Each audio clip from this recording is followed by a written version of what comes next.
In this video tutorial, I'm going to show you how to log in and add multiple Instagram accounts on one device. This works on both iOS and Android. Go ahead and go to your profile in the lower right-hand corner.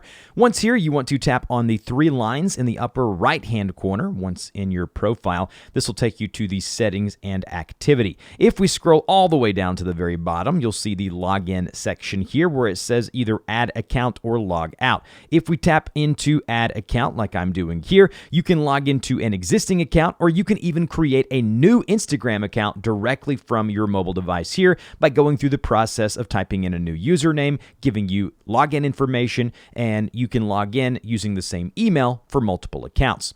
But if you wanted to, you could go to add account here, log into existing account, and then it will ask you to log into an existing account. So you might have one here, but if you don't, go to use another profile. And then it will ask you to log in with your username, email, or mobile number. So go ahead and do so now. Once you've logged into the other account, you can now go to your profile just like so. And when you tap on your username in the upper left-hand corner, you should now see a drop-down arrow. And when you tap on the drop-down arrow, you should see the multiple accounts that you can now switch between. So now you can see I can switch between this account. Tap it once more, I can go back to my main account like so, and you can now have multiple Instagram accounts within one device, and you don't have to log in and log out and switch between them. If you have any questions, put those in the comment section below, and I'll see you guys in the next video.